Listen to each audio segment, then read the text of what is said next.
Assalamualaikum warahmatullahi wabarakatuh. Saya Fadli Mubarak Nasution, NIM 211501078. Ini merupakan tugas dari mata kuliah imunologi dengan dosen pengampu Ibu Yuan tentang sistem imun. Jadi, saya akan memaparkan mungkin sedikit dari materi sistem imun. Diawali dengan pengertian mungkin, yaitu sistem imun merupakan suatu sistematika daya tahan tubuh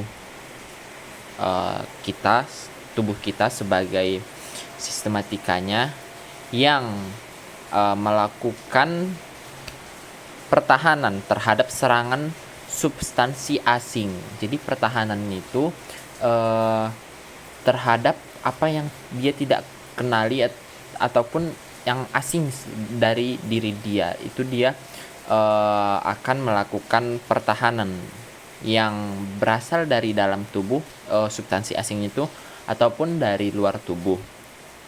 Seperti biasanya kita terpapar virus, bakteri ataupun patogen lainnya. Jadi dalam imunologi ini yaitu kita dapat mengatakannya sebagai ilmu tentang studi-studi mekanisme ataupun fungsi dari sistem kekebalan tubuh kita yang diakibati ataupun yang diawali dengan pengenalan zat asing tersebut, yang tadi substansi asing itu terlebih dahulu dikenalinya dengan usaha netralisasi ataupun eliminasi ataupun metabolisme dari zat asing tersebut supaya dia mengenali dan dapat dilakukan pertahanan ataupun perlindungan terhadap tubuh kita. Selanjutnya, jenis-jenis dari sistem imun. Sistem imun terdiri dari sistem imun yang spesifik dan non-spesifik. Jadi, sistem imun ini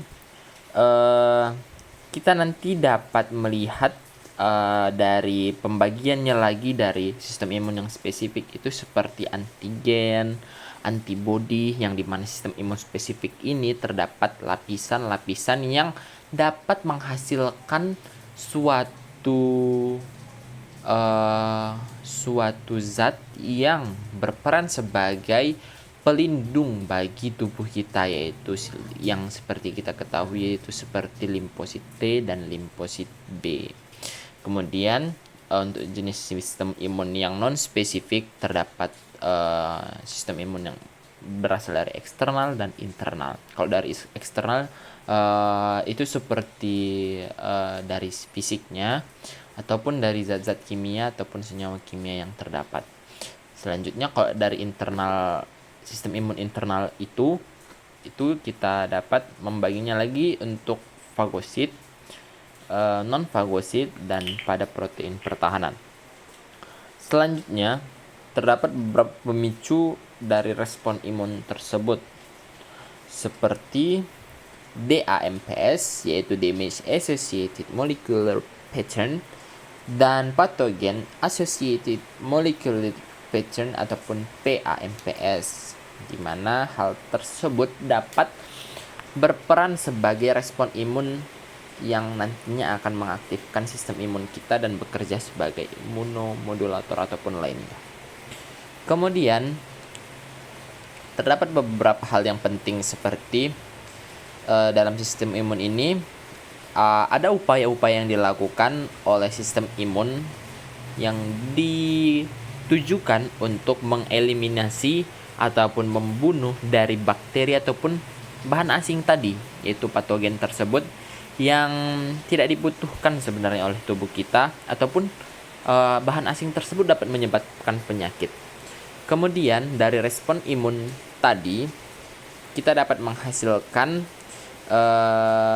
akibat dari respon imun itu akan teraktivasinya sistem imun karena adanya patogen ataupun si zat asing ataupun substansi asing tadi.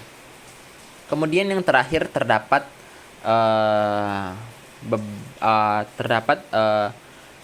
jenis imunitas tubuh, yaitu innate immunity dan acquired immunity, imunitas alami dan imunitas tambahan. Dimana kalau innate immunity ini dia diekspresikan dalam jumlah yang besar, yaitu seperti kita ketahui itulah sistem imun yang alami dari tubuh kita. Jadi mungkin dia bisa diekspresikan dalam jumlah yang besar karena itulah yang ada dalam tubuh kita. Kemudian dia itu mempunyai sepertinya bukan kekurangan, tapi dia hanya mengenali komponen yang spesifik itu nggak terlalu bisa. Jadi dia itu hanya mengenali komponen-komponen yang spesifik, tapi dia walaupun dia nggak spesifik, tapi dia bisa mengenali secara menyeluruh ataupun langsung banyak ya kenali dari substansi asing tadi. Kemudian kalau innate immunity itu responnya berlangsung dengan cepat. Makanya ada mungkin karena kekurangannya tadi tidak